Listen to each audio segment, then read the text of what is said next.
Right, so no escape. Here's the first of four tasks I'm setting for the holiday. Um, I really will recommend that you at least get some of it out of the way early on to keep the momentum going. And as I'll say later on, I also don't want everything coming in at one go, just as we're starting the new year. So four tasks which will cover what we'd call the AS research methods. Now I know that AS doesn't really apply to us, but it's a useful reference point. If we can get that done, that's what I would have wanted to do as a minimum if we were in school normally. Okay, so that's the plan, and then when we get back we'll go through the rest of the research methods, some of the statistical bits. Right, so observations first of all. I'm going to go quite quickly. There's quite a lot here, so I don't want to hang around, but hopefully it's not too tricky. And again, might have some crossover with terminology from sociology and maybe even other subjects.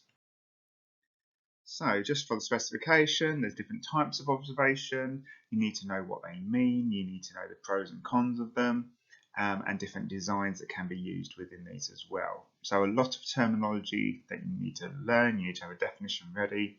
You need to know a strength. You need to know a weakness. You need to be prepared to identify these if you read a scenario, and also you might be asked to design your own observation, and you would need to be using these terms and justifying them. Okay, so with all of research methods, knowing your terminology nice and clear, knowing what it means, knowing a strength and a limitation, that's what it's all about. Okay, so lots of decisions here. Will it be covert or overt? Will it be participant or non-participant? Will it be naturalistic or controlled? Will it be structured or unstructured? Now, we're not saying it's just one of these. It will be several. You might do a covert, non-participant, naturalistic, unstructured observation. Okay, so this is where you need to know all of these terms so you've got them at your disposal.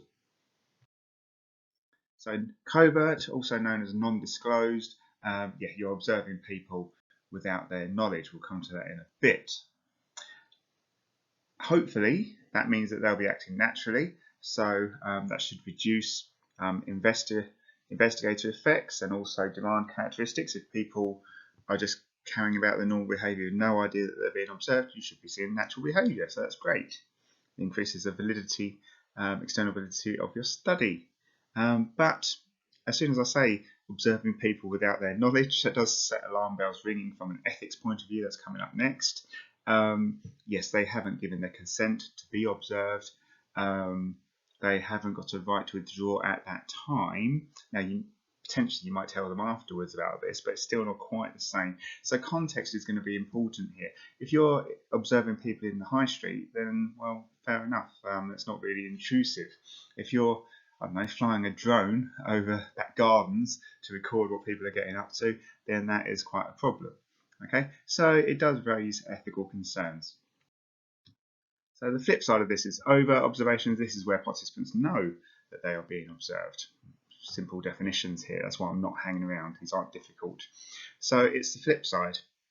You'll get this a lot in research methods. It really helps with your evaluation. What's the strength of one is the weakness of another. So this time we haven't got the ethical issues because they've given their consent. They know they're being withdrawn. They know they can say, actually, I want to stop this. I don't feel comfortable. I don't like it. So we've got that, but they know they're being observed. So now investigator effects can come into play, and also the demand characteristics that we talked about. I'm not going into these, we've done them already. Okay, so if people know they're being observed, then they might change their behaviour. So that's the strength of one is the weakness of the other. Participant observations, be careful with this. We're talking about the person conducting the observation. Sometimes people get a bit confused here. So this is where the researcher actually takes part in the activity. Now, people might know, the other participants might know that this researcher is taking part with them, or they might not. That's another example of where these things can be combined. Now, if you're taking part yourself, then that should give you a really good insight into what's happening here. If you're on the shop floor or in the factory or whatever with the people, then you really know what's going on, and you might pick up on things that would have been missed otherwise. If you're down there, you're saying, oh, hold on a sec, this is actually really important. So you'll pick up on that. So a greater depth of your data, that's a plus side, but there is a risk of investigatory effects and demand characteristics if people know that you're there with them. Okay, so if they know that they've got this researcher working with them, making notes on what they're doing, then they may well not act naturally. So the flip side of this, non-participant observations, and this is where the researcher doesn't take part. The observer doesn't take part in the activity. So I've put the example of a lesson observation there. The person doing the observation normally doesn't take part in the lesson. They're sat there, maybe at the back. Yes, I know they'll ask for folders and stuff like that, but broadly speaking, they're just seeing what goes on. Yeah, this reduces the risk of investigatory effects because in theory they are detached from the behaviour, shouldn't change it. But you have got that distance. So where before we're saying, well, you're down there with them, you're taking part yourself, you know exactly what's going on. If you're not, if you're further away from it, looking on, then there might be the subtleties and the smaller details that you miss, which might potentially be important. So once again, know your definitions, know your strengths and weaknesses, and they do tend to be the reverse for each option. Naturalistic observation, so everything's happening naturally, unaltered setting. I've put the example of if you were blue water, just sitting in Starbucks, watching the world go by and recording what they're doing. That's a naturalistic observation. Yes, again, high ecological validity, external validity, because it's naturally occurring behaviour. Unless if you're ridiculously over the top with your clipboard and pen, staring at people, then hopefully they'll just carry on as they would be anyway. But it is very difficult to replicate this situations, even if somebody else came along to Blue Water Starbucks. Things might be different, different time, different day, different all sorts of different things can change. So it can be very difficult to replicate these. Or if you're even more so, if you're outside, then you've got the subtleties of the weather and things like that. Okay, so natural behaviour, but very difficult to actually replicate. Or you can have a controlled observation. This is the flip side. So the participant usually knows they're taking part in the observation, maybe in an observation room or a lab. The strange situation is the easiest thing to have in mind for a controlled observation. The parent knew they were going to be observed in this room. Very strict controls over what's in there, who goes in, who goes out, everything like that. So now we can check reliabilities. It is very easy to replicate the strange situation, as it has been again and again and again, to test the reliability, the consistency of these findings. But, as you know what I'm going to say, most of the time people will know they're being observed. I think a lot of you have written about this in a previous task for the strange situation, that they know they're being observed. Now, obviously, a baby's going to do whatever a baby's going to do, but the parent may well alter their behaviour because they're aware of the observer. So that's those demand characteristics again. Okay, so I hope you can see how these terms, if you can know them well, they'll keep coming up again and again. Structured observations. This is where you got a pre-agreed list of categories basically for what you're going to observe and how it's going to be recorded. So you'll have to think about, let's say we're interested in classroom disruption, we would, before we go in there, come up with our categories of how we're going to break that down. So you might have calling out, talking, looking at phones, things like that. Okay, so that's our categories, and those would be very clearly defined, and we would look at those and we would record when those happen. Makes it much easier to replicate. If you've got more than one observer, it's easier to check the reliability, inter-rater reliability, the extent to which one person sees the same as another. I'm sure you've probably talked about this with the strange situation. So when you all work into the same categories, that should increase consistency. But it could lead to things being missed. If I go into that classroom with my checklist, oh yeah, they're on the phone, they're looking out the window, they're picking their nose, whatever. It could be that there is actually something going on that isn't recorded because it's not on my categories there. So something could be missed.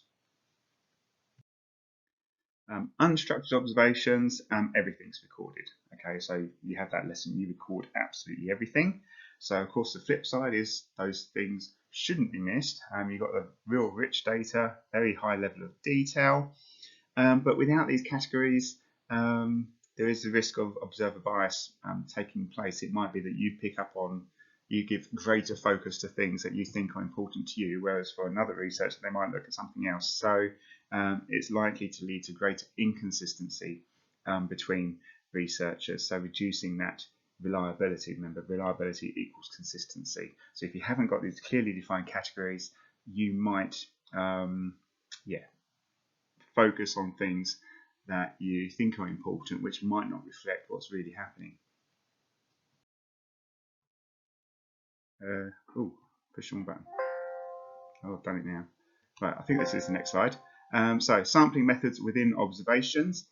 Please don't confuse this with getting your sample that we did the other time. We're talking about sampling the behaviour.